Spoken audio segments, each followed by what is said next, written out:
At the Abbott house, Kyle finds Jack sitting in the dark contemplating the envelope containing the DNA results. He wants to know what it says since it affects him too. Jack pockets the envelope. He's John Abbott's son and no lab results will convince him otherwise.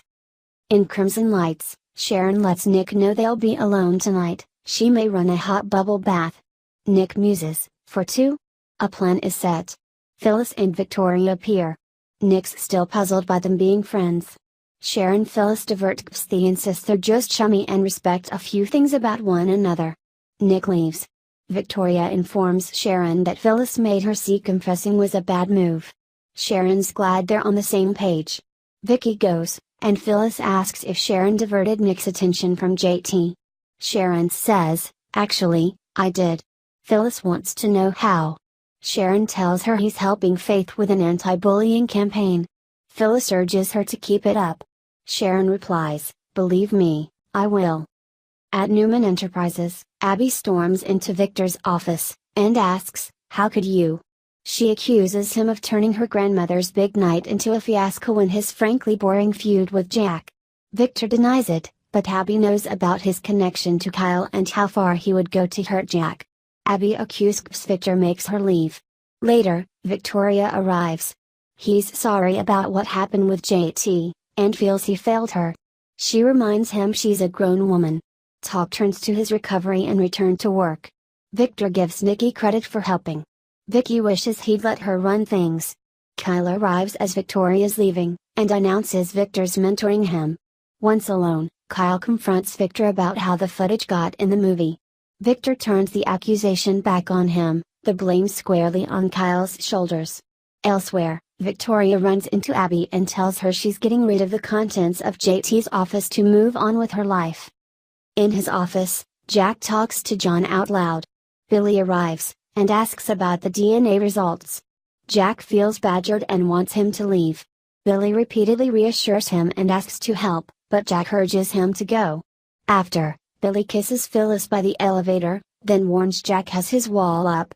Jack helps after Billy leaves. Phyllis walks into Jack's office. She won't leave until he answers the question, who are you? Jack retorts he's a busy man. Phyllis talks up how strong he is, and reminds him of all he's conquered. Jack has no control over what's in the envelope. Phyllis argues he can control how he reacts, and the results can't take away the decades he was John's son. She asks what John would tell him to do. Jack realizes he'd want him to man up. Phyllis warns him not to let John down by being afraid of the truth. Once alone, Jack wipes away a tear. He opens the envelope and the results show he is not Billy's half-brother. Jack grimaces and squeezes his eyes shut. Later, in the reception area, Billy watches Kyle arrive. They discuss Jack's struggle with the paternity question. Billy assures Kyle the Abbotts will never abandon him or his father. Kyle goes in to see Jack, but he's gone. Kyle reads the DNA results on the desk. Phyllis takes Nick by surprise at Sharon's place. He offers to give Sharon a message, but she'll wait. Phyllis learns Nick's listening to a police scanner app to find JT. As she's fishing for information, the scanner reports JT's cell phone signal is back on the grid. Nick heads for the location and Phyllis insists on accompanying him. In the car, Nick and Phyllis learn JT's cell phone is nearing Victoria's house. Kyle locates Jack at home, drinking. He's truly sorry, and assures Jack he's not alone.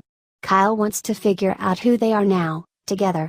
He adds Jack's still John's son in the ways that count, but Jack feels it makes sense he's not a blood relation, he never measured up.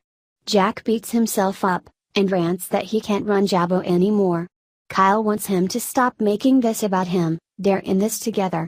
Jack laughs about the karma of him putting the Blood Abbott clause in place, he did it to himself. Jack walks out,